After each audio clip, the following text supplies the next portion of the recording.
Meus irmãos, muito boa noite.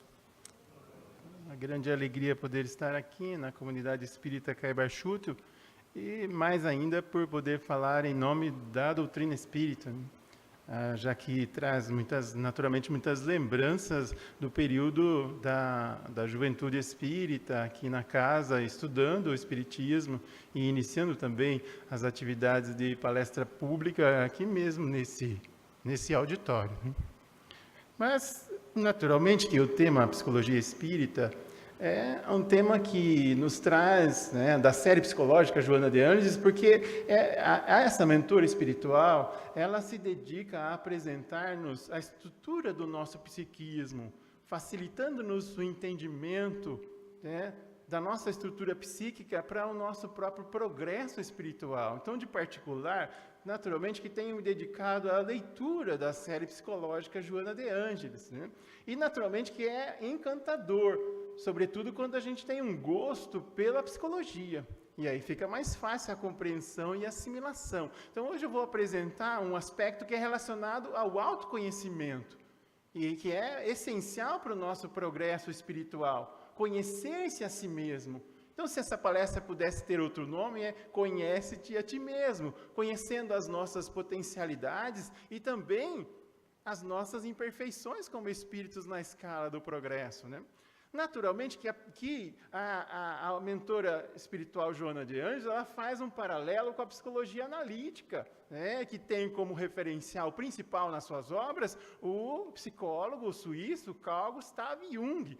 Então, ela usa muitos termos da psicologia analítica, porque é justamente o psicólogo que mais se aprofunda no conhecimento do nosso inconsciente. É ele que traz a questão da espiritualidade e da religiosidade para a psicologia. Porque a psicologia acadêmica, de um modo geral, ela ainda é muito influenciada pela fisiologia, pela genética, e sem cogitar a alma. E é justamente essa a especialidade do espiritismo. A alma é uma psicologia com a alma, não uma psicologia sem a alma, uma psicologia em que o ser humano é apenas reflexo das suas atividades mentais, do pensamento que, por exemplo, teria como origem o cérebro, né? Então, faz essa ponte entre a grande contribuição da psicologia transpessoal e o espiritismo. Se há alguma coisa que nós conhecemos bem, é a alma.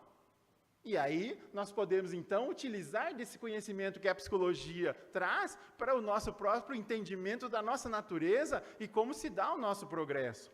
Então, Joana de Ângeles vem dizer qual que é a tarefa da psicologia espírita. É tornar uma ponte, entre os notáveis contributos dos estudos ancestrais dos eminentes psicólogos, oferecendo uma ponte com o pensamento espiritista, que ilumina os desvãos e os abismos do inconsciente individual e coletivo, os arquétipos, os impulsos e tendências, os conflitos e tormentos, as aspirações de beleza do ideal, da busca da plenitude, como decorrência dos logros íntimos de cada ser na escala reencarnacionista.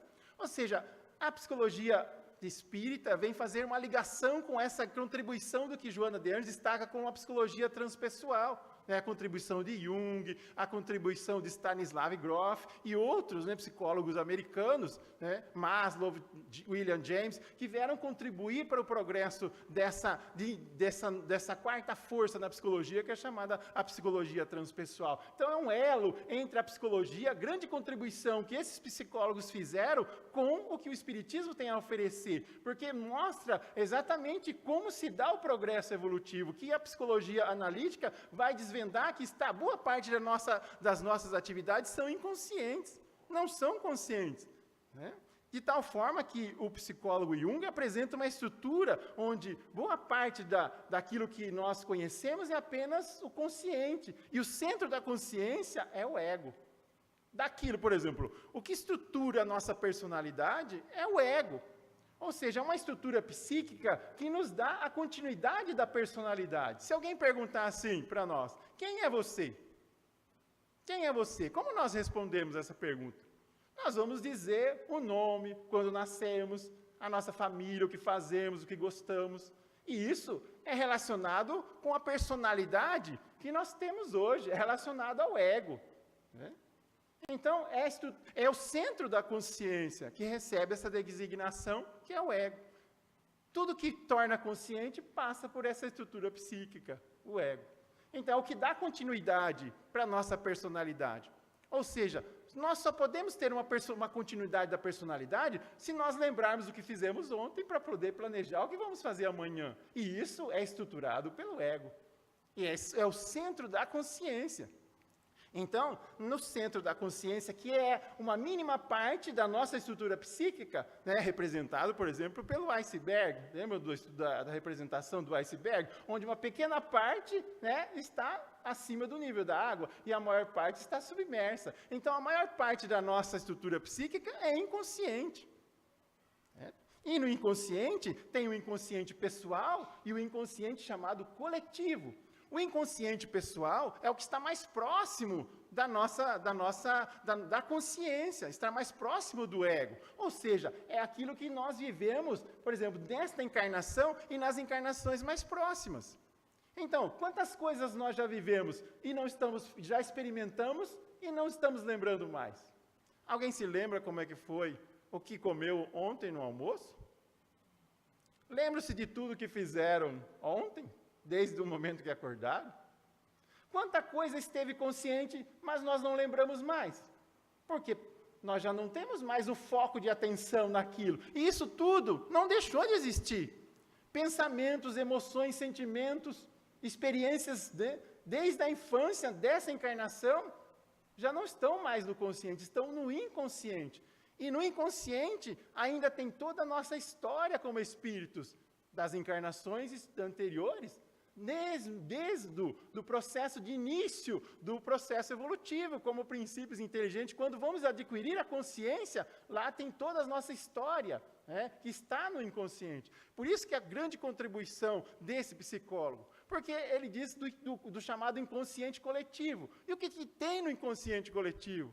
Toda a história da evolução da humanidade. Agora, como é que pode cada indivíduo, cada criança que nasce, ela ter no seu inconsciente a história da humanidade? É como você pegasse um computador e instalasse lá tudo que... Bom, vai nascer uma criança, instala toda a história da humanidade lá no seu cérebro.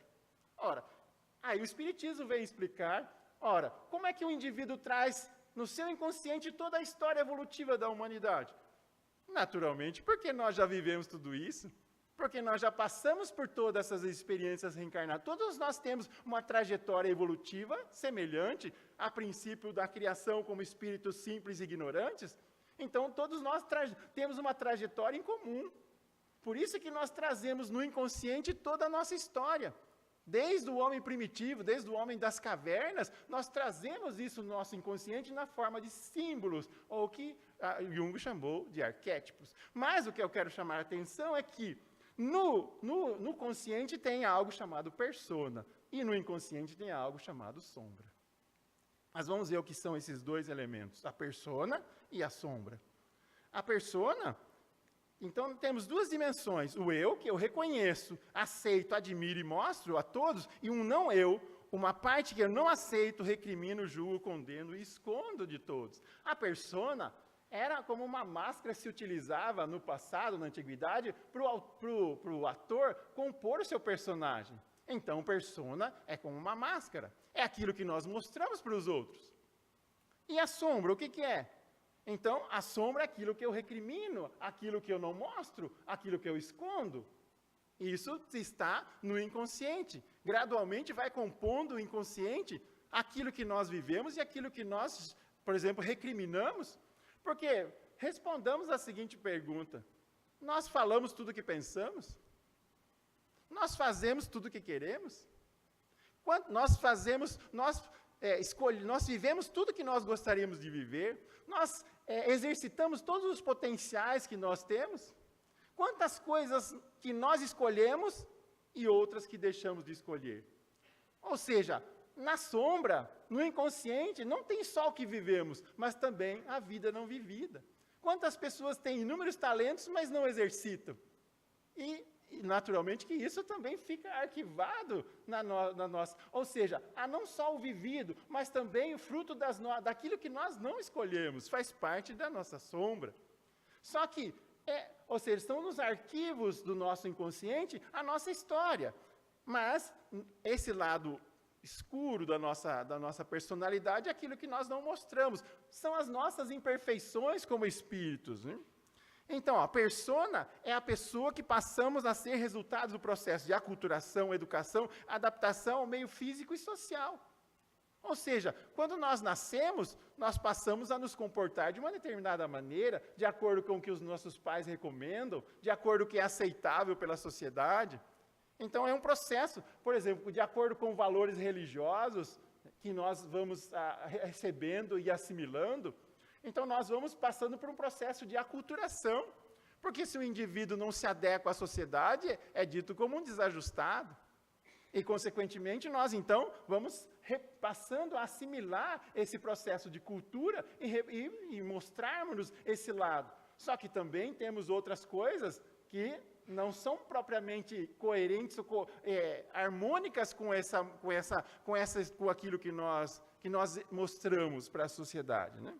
Então, a sombra é uma estrutura complementar, uma contrapessoa, uma subpersonalidade que deseja o que a persona não permite. Ou seja, quantas coisas nós gostaríamos de fazer, mas a persona diz não, não pode, não deve, não é assim. Então, essas coisas que reprimimos, que negamos, faz parte da sombra. Aqui são os arquivos, então, que temos de experiências, que podem ser ricas, como também bastante desagradáveis de serem lembradas. Quantas coisas aqui nós não gostamos de lembrar? Que a gente até, a gente fica até assim constrangido se fôssemos lembrar com exatidão. E isso dessa encarnação, e naturalmente que tem nesses arquivos da sombra, também das encarnações anteriores. Tem coisas que nós dizemos, eu gostaria de esquecer. Então, mas só que isso desapareceu? Não desapareceu. Está nos arquivos do inconsciente, formando aquilo que a gente chama de sombra, né?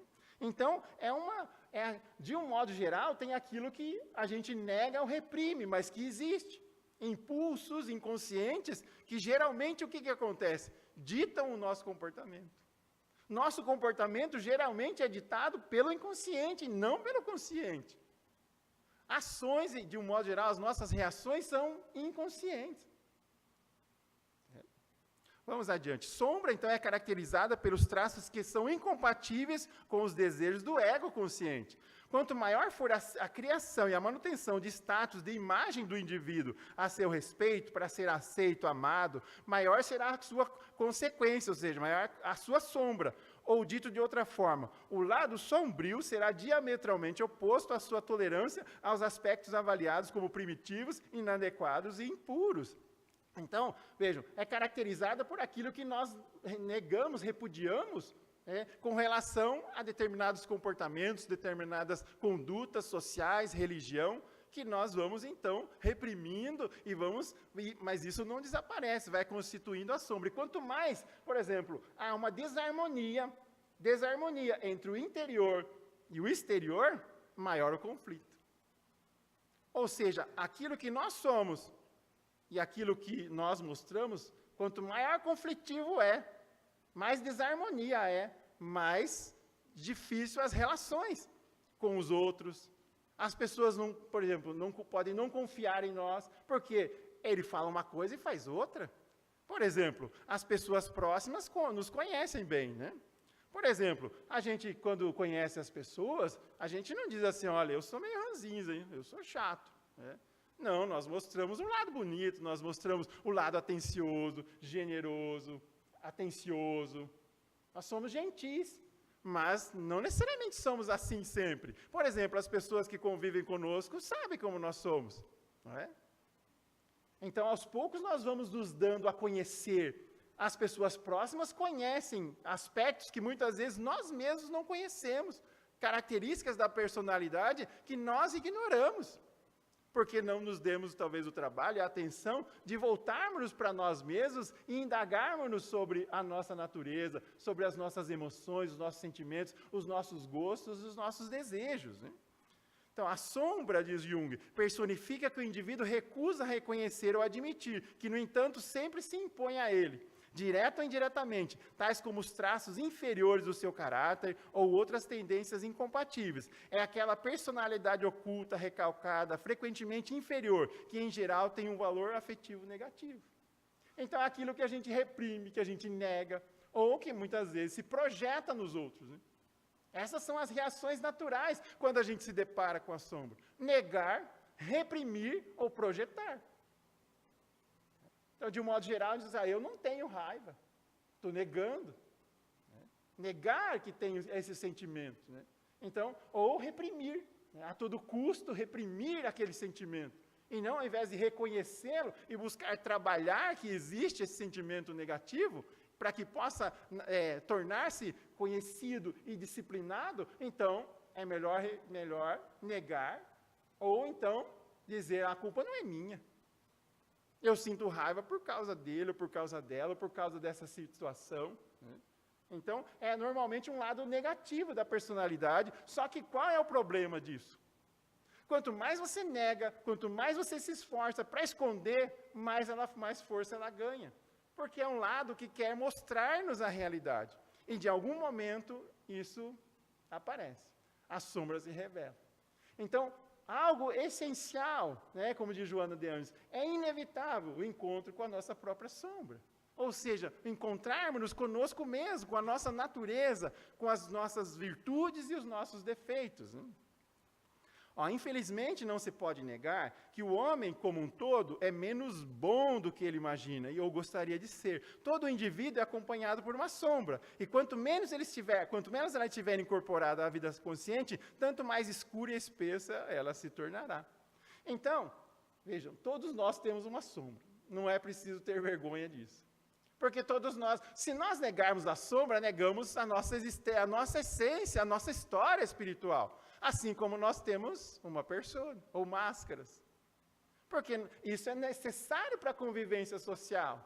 Né? Alguém vai dizer toda a verdade para os outros? Nós não dizemos toda a verdade. Aliás, lembrando André Luiz, quando diz assim, né, na agenda cristã, a pretexto de dizer a verdade, observe o que acontece quando se joga água quente sobre uma planta. A planta precisa de água, né? Mas não de água quente. Ou seja, nós não dizemos tudo o que pensamos, nós não dizemos toda a verdade. Então, é natural que nós tenhamos esses dois aspectos, a persona e a sombra. Todos nós temos. Agora, quanto mais nós a conhecemos, quanto mais percebemos que aquilo é o que está incomodando, que está gerando as neuroses, os distúrbios psicológicos, as ansiedades, as depressões, mais a gente consegue harmonizar isso. Mais a gente consegue trabalhar isso e incorporar no cotidiano isso. E não se sentir envergonhado, constrangido, porque tem aqueles sentimentos, porque tem aquelas emoções. Né? Mas se isso não for feito, ela se torna dominadora. Joana de Anjos agora, no livro Em Busca da Iluminação Interior, né? Que tem também comentários dos dois psicólogos, o Cláudio e a Iris Sinotti. De igual maneira, constata-se que no inconsciente, a área em que se refugia a sombra, não se encontram somente as heranças do mal, aos instintos agressivos, mas também valores positivos, que facultam ações nobilitantes, que respondem pela criatividade, pelas tendências artísticas, assim como de outros conteúdos. Ou seja, nessa nossa história como espíritos, tem conteúdos riquíssimos também, não só o aspecto negativo. Nós não temos só imperfeições. Espíritos que nós somos, que já vivemos, desde o início do processo de evolução, como princípios inteligentes, até hoje, há uma estimativa aí, com André Luiz e Joana de Anjos, sabe quanto tempo que nós já temos? Isso, lógico, antes do período de desenvolvimento da consciência, 2 bilhões de anos. É mais ou menos a trajetória quando nós, digamos assim, como fomos criados simples e ignorantes, até hoje, nós temos essa estimativa de tempo transcorrida. Nós somos relativamente, como espíritos, relativamente jovens perante os espíritos puros. Né? Mas vejam, quando a gente lê lá, né, A Caminho da Luz, quando fala de Jesus, governador espiritual da Terra, né, quando da formação da Terra, já era espírito puro, não era? E quando a estimativa da formação da Terra é de quase 5 bilhões de anos. Certo? Vejam, Jesus já era espírito puro há aproximadamente essa estimativa de anos, 5 bilhões de anos. Então, nós somos jovens. Jovens, mas do ponto de vista de outros espíritos, né? De outros espíritos que estão ascendendo na escala ainda. Por exemplo, você vê ali um gatinho, você vê o cachorro, você vê o elefante, o chimpanzé, um golfinho. Eles não iniciaram a fase de humanidade ainda, mas são esses princípios inteligentes que um dia habitarão os primeiros corpos rudes, né, da escala huminal. Por acaso nós não devemos olhar os animais com outros olhos? Que serão aqueles que um dia iniciarão também a escala evolutiva? Nós não devemos tratar melhor os animais? Devemos sim. Todos os animais merecem essa mesma atenção, porque um dia eles também iniciarão o processo evolutivo, como nós. Não posso dizer assim, eu fui um cachorro, eu fui um gato, eu fui um elefante, porque nesse período não tínhamos a consciência de nós mesmos. Mas porque o período de consciência ainda vai iniciar-se ainda nas primeiras encarnações da alma humana, ainda está desabrochando o processo de consciência de dizer, eu sou alguém, eu sou um ser humano. Né? Então, na sombra há valores também, há potenciais a se desenvolver para alcançarmos a perfeição, e não apenas aspectos negativos. Agora, nesse livro do Zweig e Wolff, O Jogo das Sombras, ele diz que a sombra se esconde em nossas vergonhas secretas, nas nossas projeções, nos vícios, no humor, nos sintomas físicos, na crise da meia-idade, nos nossos sonhos e nossos trabalhos criativos. Né? Então, por exemplo, quando nós projetamos alguma coisa para alguém, quer dizer, quando encontramos alguém para culpar, o bode expiatório, de um modo geral, nós estamos projetando alguma coisa da nossa sombra. Porque nós dizemos, a culpa é dele, é ele que me faz sofrer, é essa pessoa que é responsável por tudo. De um modo geral, nós estamos projetando alguma coisa. E mesmo que seja verdade, que seja a pessoa a causa, mas também muitas vezes nós projetamos o nosso conteúdo inconsciente para mascarar a nossa necessidade de avançar, né? Então, os vícios que servem muitas vezes para preencher um vazio existencial e anestesiar um pouco a própria consciência. O humor, essa oscilação de humor, ou mesmo no humor no sentido de que, sabe, a pessoa despreza os outros, usa o sarcasmo, da anedota depreciativa. Né? A crise da meia-idade. A crise da meia-idade é quando a gente começa a analisar, né? Meu Deus, eu já tenho 50. Bom, eu tenho 50. O que eu fiz até hoje, né? O que eu estou fazendo da minha vida? É hora de que você começa a pesar, né, na balança, as ilusões vão se desfazendo. Eu queria mudar o mundo, mas não mudei. Eu queria mudar a família, mas não mudei. Né? E aí, quando vai passando o tempo, a gente só vai reconhecendo uma coisa, né? Que nós só podemos mudar a nós mesmos. Então, é a hora que a gente começa a ponderar sobre o que nós estamos fazendo, sobre, nossa, como o tempo está passando, né? O tempo está passando rápido. Quando a gente envelhece, o tempo passa mais rápido, né? Nossa, mas já acabou 2018, daqui a pouco já vai começar as aulas de novo. Eu mal terminei de ministrar o semestre, já estou pensando que fevereiro já está aí, porque já tem que começar as aulas de novo. Então, tudo parece que ganha uma outra dimensão, né? Mas, por outro lado, a gente começa a observar, nossa, que flor linda. Nossa, olha aquele passarinho, como ele tem o peito amarelo, que bonito. Quando é jovem, a gente não observa essas coisas. Quando vai envelhecendo, você começa a observar a natureza, ver beleza. Olha que criança correndo, olha que bonitinho. Olha, né? A gente começa a observar beleza em outras coisas. Né? Mas o jovem, de um modo geral, você viu o passarinho? Não percebe. Nossa, olha como o céu está lindo hoje. Olha esse entardecer, gente, que bênção. Já viu algum jovem falar isso? É sinal que a gente, isso já é típico de uma idade, quando a gente começa a envelhecer, começa a observar a beleza das flores. Nossa, que jardim bonito, olha que animal, nossa, que gracinha aquele gatinho, né? Então, aí você começa a ver beleza nas coisas da natureza, né? São sinais. Então, essa parte da meia-idade, os sonhos que são reveladores de muito conteúdo inconsciente. Aliás, Freud, o pai da psicanálise, inicia seus estudos com os sonhos, né? E os sonhos projetando conteúdos, né? Por vezes começa a sonhar com alguns monstros, né? Começa a sonhar que aprisiona pessoas nas paredes. Né? São conteúdos inconscientes que são projetados, né, na nossa tela mental, que às vezes é difícil de entender, mas foi justamente a partir daí que inicia o estudo do inconsciente, né, a partir dos sonhos. Mas não é fácil trabalhar a sua interpretação.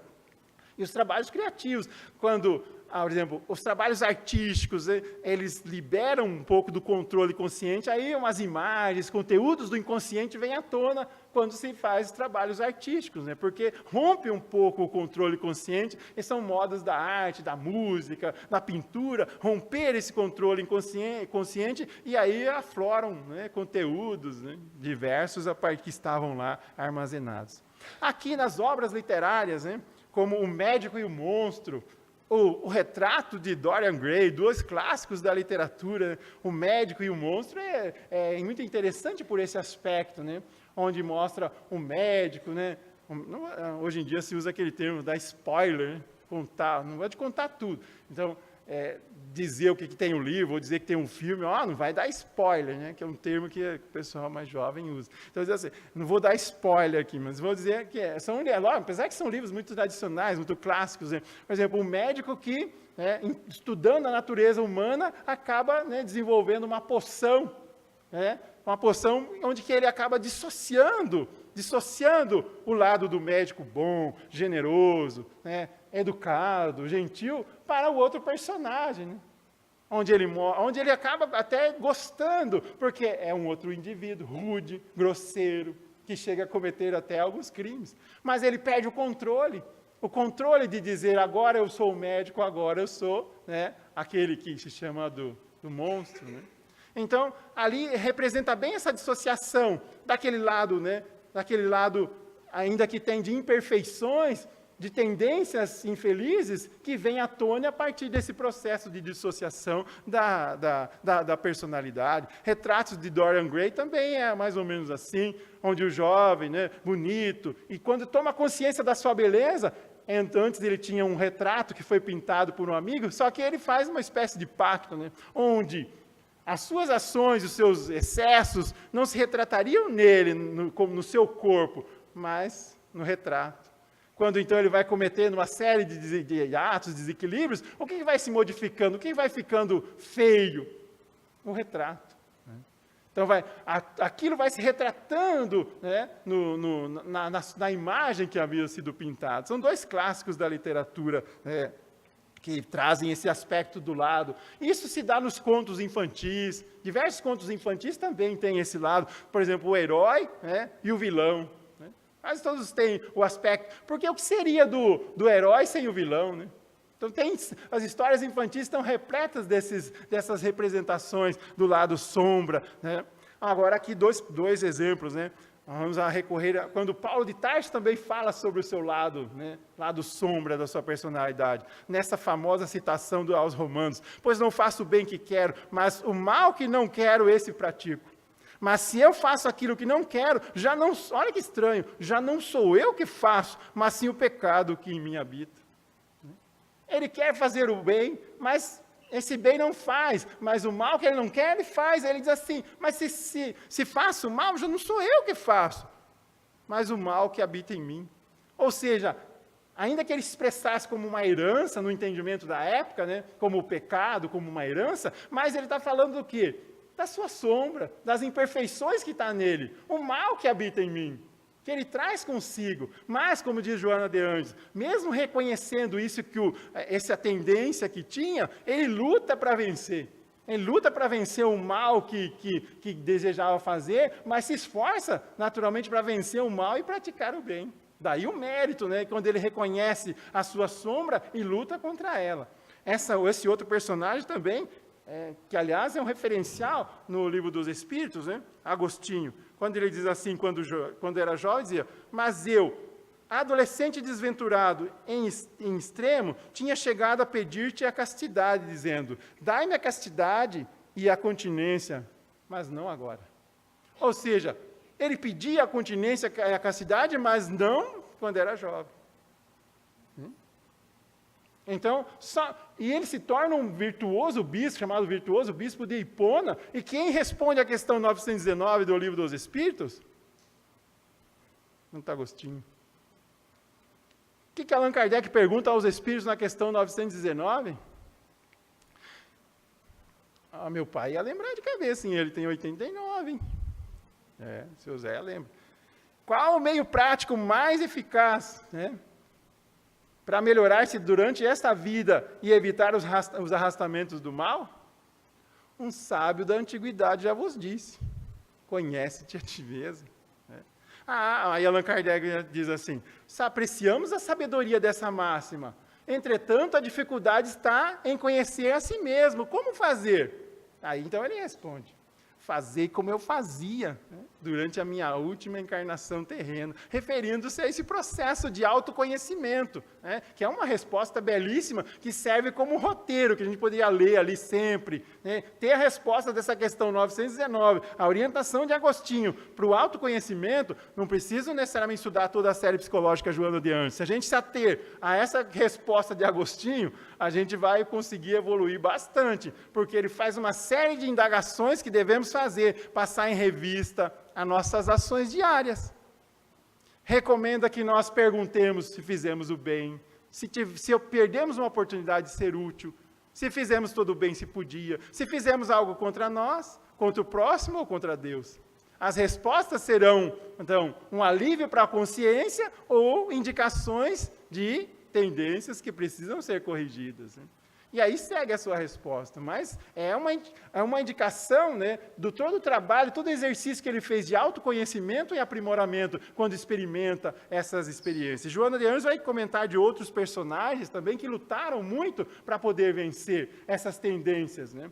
Lutando, por exemplo, cita Santo Antão, Santo Antão lutando contra os impulsos sexuais, né, quando viu o busto de uma jovem nu, e aí depois aquela imagem o perseguiu, né? Ele se refugia no Monte Pispir, mas aquela imagem nunca desaparecia. Ele queria sufocar o natural desejo, o instinto sexual, mas só que não conseguia. Ele se atirava contra as rochas pontiagudas, se impondo sofrimento físico para tentar conter aquilo.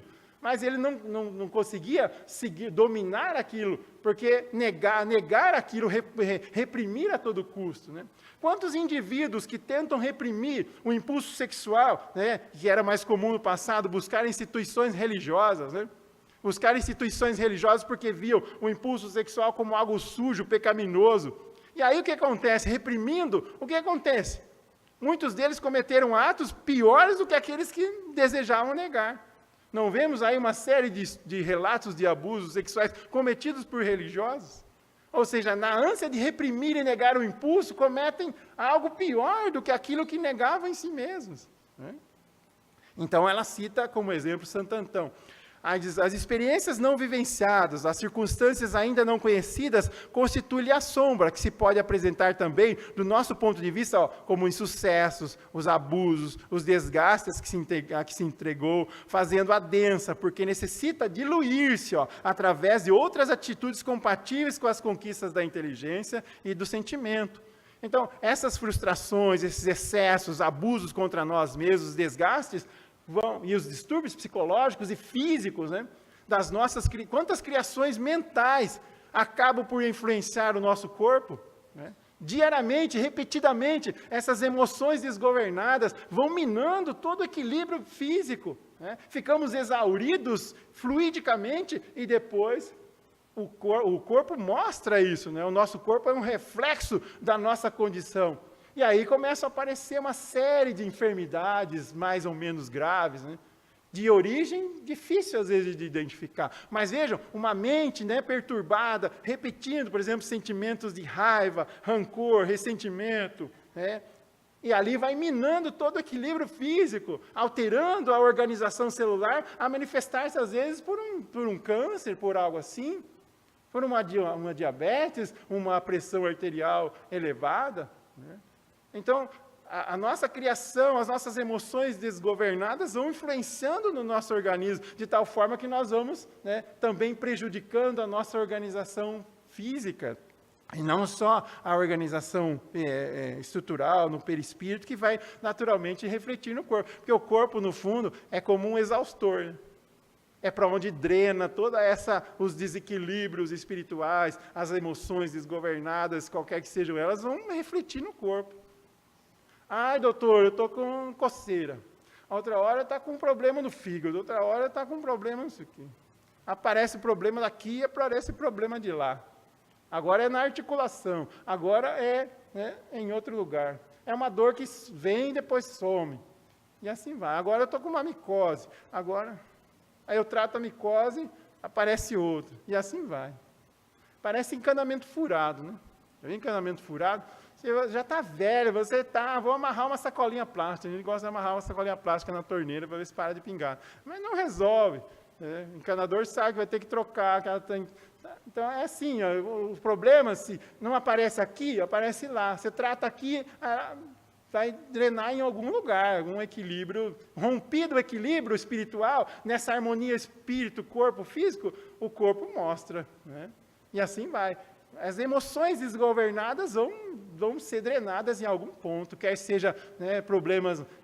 mas a gripe é causada por vírus, não tem nada a ver com esse negócio de espírito. Ora, quando nós nos desarmonizamos, passa por um problema, por exemplo, passa por uma situação emocional que te abala, para ver se daqui alguns dias não aparece algum problema.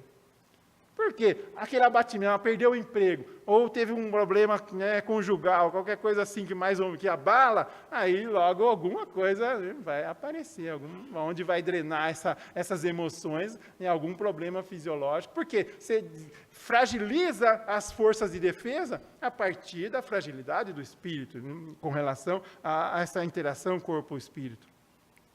Agora uma ilustração, para quebrar um pouco o ritmo. Conseguiram ler aí? É um absurdo que isso aconteça no Irã. Está assistindo a televisão lá, alguém atirando pedras, apedrejando, né? Cadê a minha janta? Né? Atira o controle.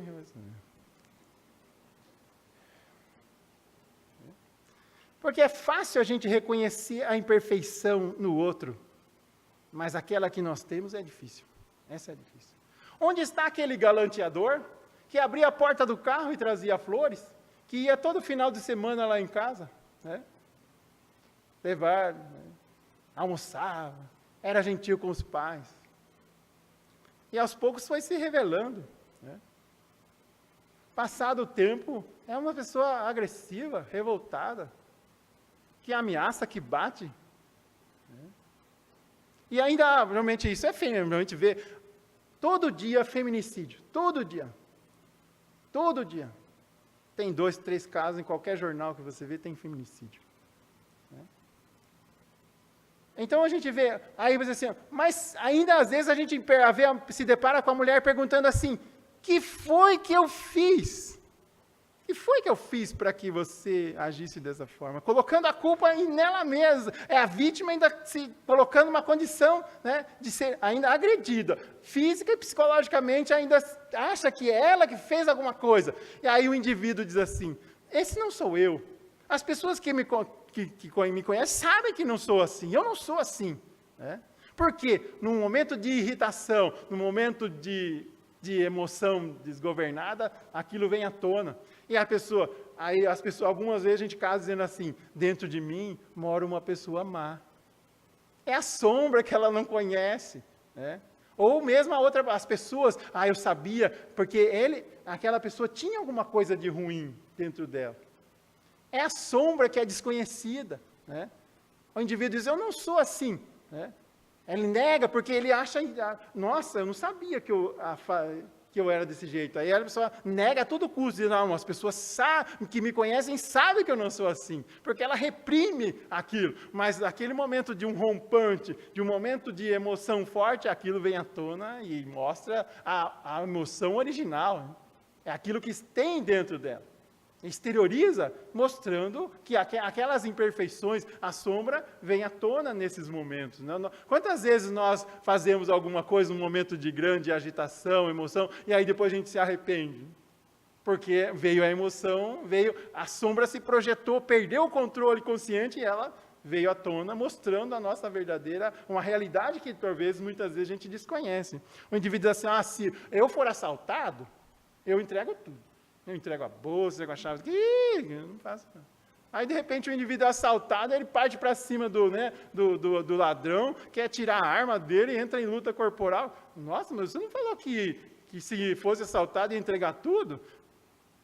Ele não se conhecia, na verdade. Achar racionalmente era uma coisa, mas quando a emoção, a situação aparece, aí ele mostra outros impulsos que são inconscientes, que vêm à tona nesses momentos. Né? Então, são situações que às vezes a gente não conhece da nossa própria natureza. Pergunta-se com boa lógica, aí Joana de Anjos vai indagar, por que pessoas boas praticam atos maus, demonstrando insensatez, volúpio e violência? E a resposta encontra-se na sombra perversa que é a responsável. Porque são as imperfeições que nós trazemos que muitas vezes são negadas, reprimidas, ou pior, né, desconhecidas. O problema não é ter a sombra, o problema é desconhecê-la. E aí não conseguir buscar harmonizar o seu conteúdo. Aí, no livro Em Busca da Iluminação Interior, ele vai dizer, o enfrentamento do self, né, que é outro arquétipo junguiano, que representa, em outros termos, seria o centro da estrutura de toda a personalidade, né, na linguagem junguiana, a questão do Deus em nós, o Deus interior, né? Que, em síntese, poderia dizer-se que é o espírito, com toda essa trajetória evolutiva, né? Então, o enfrentamento do self com a sombra deve ser inicialmente de sua identificação. Primeira coisa é identificar quais são as imperfeições que nós temos.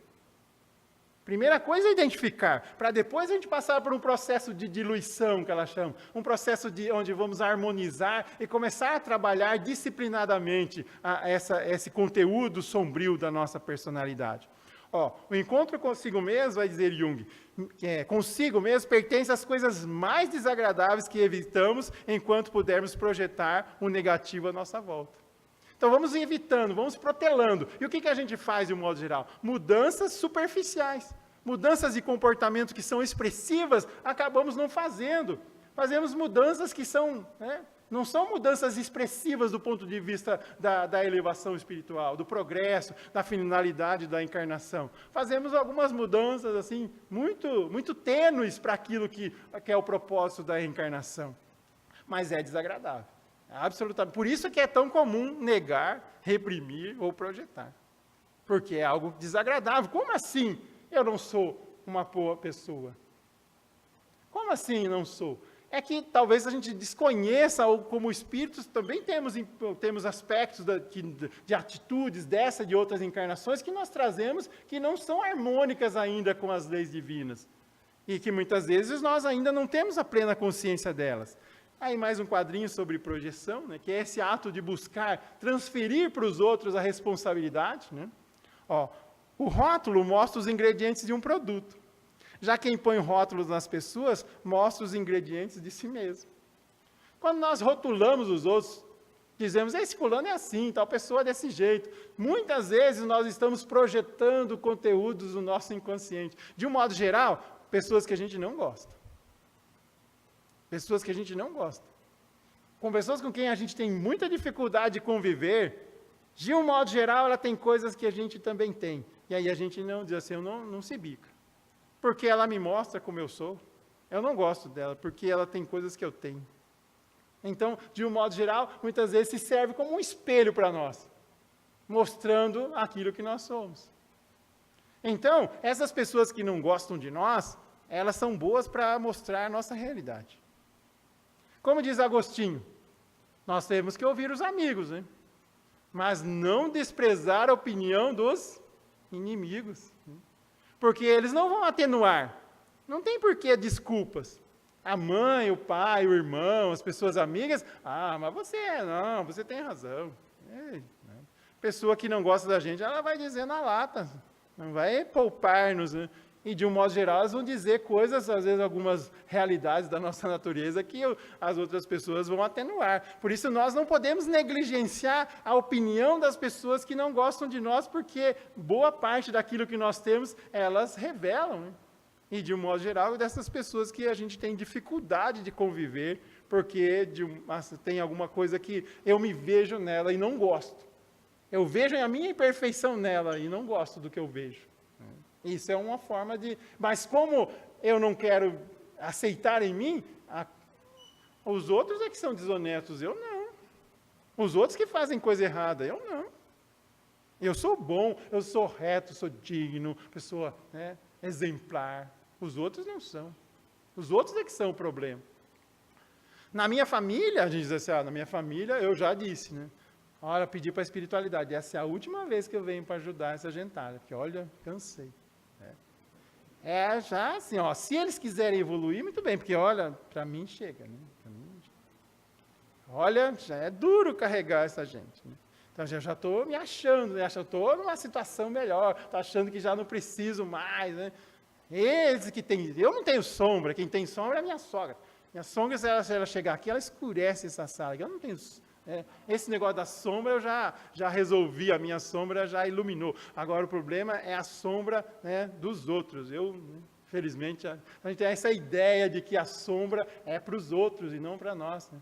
A gente fica pensando assim, eu estou ouvindo essa palestra, nossa, mas se tal pessoa estivesse aqui, pena que ela não veio.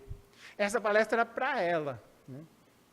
A gente fica achando alguém porque, nossa, esse conteúdo ia cair bem para uma tal pessoa. Para mim, não. Isso aí eu já, né, não tenho sombra nenhuma. Então, a gente busca de uma... Isso também é uma forma de projeção. Não é eu que não preciso disso, quem precisa são os outros, né? Então, a gente tem de não reconhecer em nós, porque não é fácil reconhecer a imperfeição que nos habita. Quando te sintas, Joana de Anjos, quando te sintas tentado à crítica, a censura, a crítica mordaz, a reclamação, a queixa, recorda que o problema não é o outro, mas se constitui uma projeção da tua imagem, manifestação do teu complexo conflitivo que exterioriza. Porque às vezes a gente acha uma pessoa, nossa, tem pessoa problema. Mas aí a gente fala, eu vou me afastar dessa pessoa problema. Aí está resolvido. Mas aí aparece outra pessoa problema. Mas todo lugar que eu trabalho tem pessoa que é problema. Né? Todo lugar que tem pessoa problema, meu Deus do céu. Eu me livro de uma, aparece outra. E assim vai.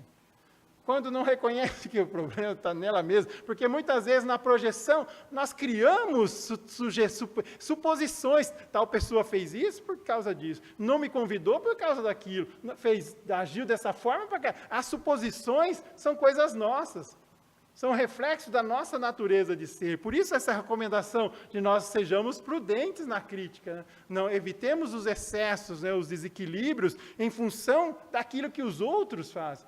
Está sob o nosso controle as reações, aquilo que o que o outro fez é da responsabilidade dele. Agora, como nós reagimos, aí também já é responsabilidade nossa, né? Então, evitemos a crítica, porque quanto mais enfático se é, mais, de um modo geral, se está ocultando alguma coisa. Eu sou contra tal coisa, eu sou isso, eu quero...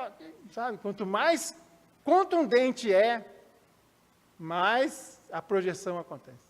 Mais está se ocultando alguma coisa. Né? É muito evidente quando o discurso é muito categórico contra alguma coisa, porque ele não tem força moral para lutar contra aquilo. Então, condenar, atribuir aos outros, né, nesse sentido de quanto mais intensa é a reação, quanto mais a condenação de alguma coisa, mais evidente fica esse processo de projetar alguma coisa que está lá dentro também, que está negando. Né? Sai agredindo, condena isso, condena aquilo outro, né? Mas ele está negando aquilo que também está dentro dele mesmo. Todos aqueles que são portadores de sombra, aí a gente tem essa consolação, e todos são, ninguém precisa ter vergonha de ter sombra, nem persona. Em vez de se compreenderem na condição de processo de crescimento, experimentam uma certa forma de vergonha, de constrangimento, e procuram disfarçá-la. Isso não é bom, no sentido de querer ocultar, de negar nós mesmos, né? É preciso reconhecer que nós temos, não precisa sentir vergonha porque somos imperfeitos. É assim mesmo, é da imperfeição para a perfeição. Vemos na escala espírita, espíritos imperfeitos, os espíritos superiores, os espíritos puros. É da imperfeição para a perfeição, é da sombra para a luz. É desse conjunto de equívocos que cometemos que vamos partindo e burilando e nos aprimorando. Então não precisa ter vergonha nenhuma, nem de ter máscaras e também não precisa ter vergonha de ter sombra. de ter imperfeições que nós trazemos na alma como espíritos imperfeitos. Né? Tal comportamento dá lugar a uma sociedade hipócrita, artificial, incapaz de procedimentos maduros e significativos que a todos beneficiem. Essa é a consequência. A hipocrisia, né? Defender determinados valores ético-morais e agirem de uma forma completamente diferente daquilo que se entende, que é correto, que é justo, que é digno. Quando, então, não reconhecemos e não buscamos incorporar esse conteúdo à nossa realidade consciente. Agora, Marlon Reikdal, né, também autor de livros sobre esse tema, um psicólogo espírita lá de Curitiba. Né? Viver o confronto com a sombra não quer dizer ser tomado por ela, em uma submissão aos seus impulsos, que se torna tão ou mais prejudicial do que a repressão. Ou seja, bom, se eu tenho raiva, então eu vou agir, deixar a raiva dominar. Se eu tenho determinados impulsos inconscientes, vou agir daquela forma. Os vícios e assim por diante. Não é assim, porque esse é o outro extremo. Entre recriminar ou negar e agir sobre o domínio da sombra, são os dois extremos. Né? Se fosse assim, se for para agir dessa forma, não teria sentido a reencarnação, porque o sentido é justamente o aprimoramento, o crescimento, é reconhecer que ela existe e buscar a disciplina gradual, reconhecendo-se imperfeito, mas em processo de aprendizado, sem um perfeccionismo, porque o perfeccionismo é uma doença. A pessoa que não aceita o erro próprio e o erro dos outros, sofre muito. Porque essa é uma doença, né? Onde você não admite o erro, se condena, falta a autocompreensão, falta o auto-amor, né? Porque condena-se, né, de uma forma muito intensa por os equívocos que comete, em função dessa ideia de perfeição, que a perfeição não nos é própria. Nós somos espíritos ainda imperfeitos, e assim é natural que tenhamos essas características. Agora, o problema é ignorá-las, e não buscar o processo de trabalho, de disciplina, de educação. Não precisamos ter vergonha de sermos imperfeitos, mas é não buscar aprender com esses equívocos e buscar melhorar. Contatar e aceitar os conteúdos da sombra não significa que eles devam ser exteriorizados sem critérios ou vividos indiscriminadamente, pois isso significaria ser possuído por ela, seria doentio, se nós agíssemos sobre os impulsos inconscientes. Né? E quando muitas pessoas cometem delitos impulsionados por esse impulso, porque não conheciam e nunca buscaram se educar, ou negaram isso, né? Agora, novamente, Joana de Anjos. Pessoas inexperientes, quando se dão conta dos opostos no seu mundo, ou seja, mundo interior, a persona e a sombra, afligem-se desnecessariamente, formulando conceitos indevidos e punitivos, como se as manifestações do inconsciente significassem inferioridade, promiscuidade, dando origem a culpas injustificáveis pelo fato de existirem. Não adianta ficar com um processo de culpa excessivo. É preciso o auto-amor, o auto-perdão. Não falamos tanto de caridade, caridade para com o próximo, e a caridade para conosco mesmo. A compreensão e aceitação de quem nós somos, sem a pretensão de superioridade com relação a ninguém. O tempo vai passando e o conhecimento da doutrina espírita tende a dar-nos o quê? A humildade.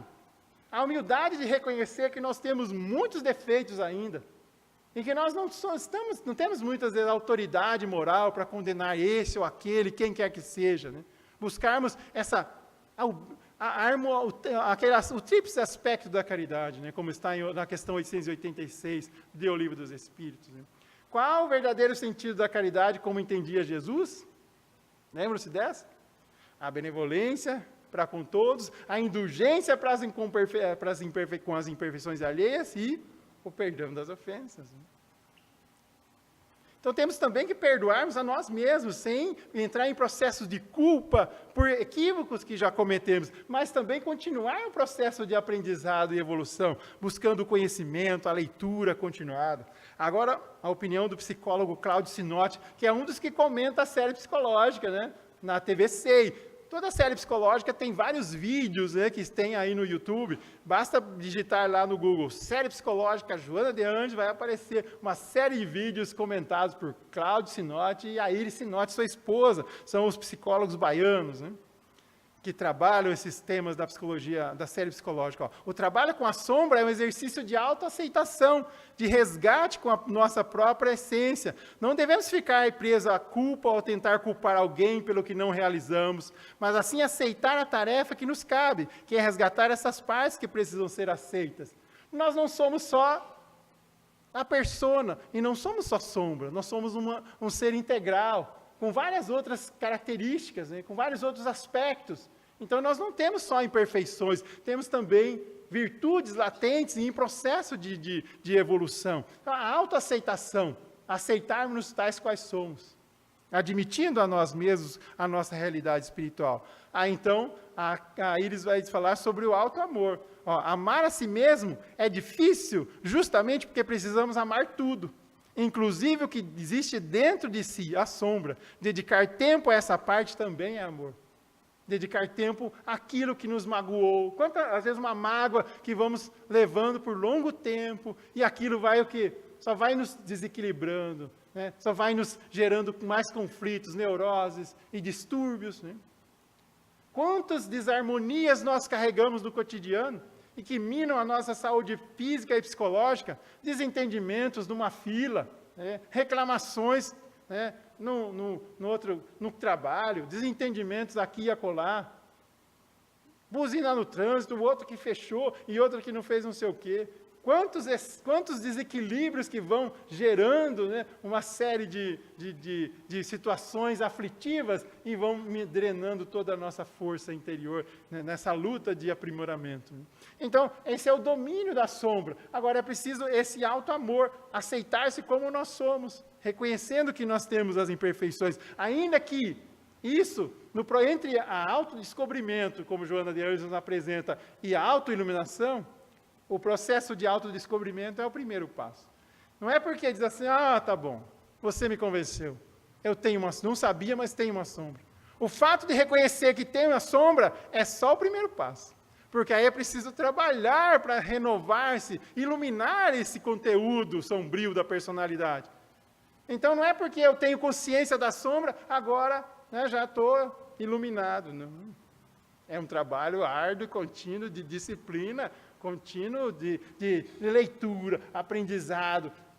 Joana de Ângeles recomenda a oração, meditação, né, relaxamento. Né, ela recomenda outras técnicas. Né, a oração para diluir, né, harmonizarmos, né, buscando a tranquilidade, a paz, vibrar, né, para as nossas células, vibrar para as partes doentias do nosso corpo, às vezes um órgão que está em desarmonia, né, coloca lá uma música suave, né, antes de dormir, ou em algum momento do dia, faz um relaxamento simples, vibra para toda a harmonia do corpo, aproveita, faz a oração pelo bem-estar de si mesmo, da família, sabe? Gastou quanto? 5, 10 minutos, 15 minutos para a saúde física e mental. Né? Então, a oração, a meditação, aquela tranquilidade, o silêncio, né? O silêncio interior, o relaxamento, são coisas que nós não precisamos, eu preciso, né, conhecer as técnicas orientais para poder fazer isso. Nós podemos fazer um processo, deitou para dormir, fez a sua oração, vibra também, então, para toda a harmonia do corpo. O que está doendo? Qual é o problema? Está tomando o quê? Eu tenho que tomar omeprazol, tenho que tomar remédio para pressão, eu tomo remédio para os rins, eu tomo remédio para... eu tomo uns 6, 7, às vezes eu até esqueço. A gente vai, nesse processo, a gente vai acrescentando remédios, sabe? Cada vez tomamos mais remédios. Aí eu tomo, mas agora eu estou tomando o pantoprazol, Beleza, o negócio é bom mesmo. Né? Agora eu posso comer à vontade. Agora eu estou tomando essa insulina, agora adianta você tomar o medicamento e continuar com os excessos? Não é isso? O medicamento é para iniciar um processo de recuperação, não é para poder fazer a mesma coisa, né? para poder continuar exagerando, sem controlar os excessos, né? Porque foram os excessos, os desequilíbrios que geraram todo aquele distúrbio. Agora, o remédio, ele não cura efetivamente, ele ajuda a voltar ao equilíbrio, mas se não controlar a nossa forma de agir e como nós estamos agindo com relação ao nosso organismo, nós não podemos transferir para os remédios que atuam no corpo físico, já que todo o dinamismo começa na alma, e querer que, atuando aqui, aí vai passar para o perispírito e vai curar a alma também. Os remédios atuam, né, a maioria dos remédios alopáticos atuam a nível celular só. Então, vão controlar, vão ajudar, o antidepressivo vai ajudar, mas se também nós não buscarmos esses recursos, né, de conhecer a nós mesmos, aceitarmos a nós mesmos, identificar razões de complicações que às vezes atribuímos aos outros e está em nós mesmos, como nós vamos conseguir esse processo de cura? Melhorei. Mas tu parou de tomar o remédio, voltou. A recidiva, como se diz. Então, esse processo de alto amor, de autoaceitação é essencial, mas também sermos sinceros conosco mesmo, que quem somos? Nós somos responsáveis pela maioria das situações que nos afligem, né? Lembramos do Evangelho segundo o Espiritismo, capítulo 5, causas atuais das aflições, né? Que são muitas vezes maiores do que mesmo as anteriores, né, das aflições. Aí, novamente, para finalizar, olhar para si, dedicando o tempo necessário para ouvir-se, meditar, cuidar do corpo, parar o relógio externo, é amor. Acreditar que pode ser melhor, ter fé em si mesmo, manter a esperança na vida, é amor. Não envergonhar-se de ser como é e também não se permitir estagnar, isso é amor. Amor a nós mesmos. Temos que nos amar como nós somos, até porque nós somos de essência divina. Nós somos espíritos em processo de aprimoramento constante e cada encarnação é valiosíssima. Cada encarnação é muito valiosa para a gente considerar como apenas mais uma. Nós temos que assumir a responsabilidade sobre o nosso próprio destino, sobre o nosso próprio progresso. E nós dirigirmos-nos no cotidiano com consciência, né, daquilo que nós estamos fazendo, por que estamos fazendo, com que intenções estamos fazendo. Os valores que nós estamos aprendendo, se estão de fato norteando a nossa conduta. É importante a leitura, de manhã, ou durante o dia, pega mais uma página e lê, antes de dormir, lê mais um pouco. E não é só no estudo semanal, é todo dia, né? Porque até que a gente crie o hábito, é preciso disciplina, até que a gente consiga que aquilo se torne um processo natural, contínuo, e a gente sinta até falta quando não faz. Então, esse aqui é um processo, vejam, esse tema de psicologia analítica da sombra nada mais é do que o autoconhecimento. Conhecer as tendências, conhecer as virtudes e as imperfeições que temos. Mas então eu preciso fazer uma regressão de memória? Eu preciso fazer uma hipnose induzida para me conhecer? Não precisa. Não precisamos conhecer as minudências, os detalhes do que fomos, do que fizemos. Basta analisar, como dizem os espíritos quando respondem a Allan Kardec, as nossas tendências, né? Os nossos gostos, as nossas aptidões. Aí nós teremos uma ideia muito aproximada do que fomos e do que fizemos no passado. Não precisamos necessariamente fazer um processo hipnótico. Muitas vezes precisamos sim de processos terapêuticos, né, com os psicólogos, mas é importante que a gente também procure identificar em nós mesmos quais são as nossas tendências, quais são as nossas aptidões. Em outras palavras, como coloca Joana de Ângeles, qual é o tema central da sua vida? Qual é o tema central da sua vida? Qual é o que te ocorre na maioria do tempo? Quais são os pensamentos que te ocorrem na maioria do tempo durante o dia? E nós vamos conhecer um pouco da nossa virtude e da nossa sombra. Não é difícil. Analisemos qual é e responda, qual é o tema da tua vida?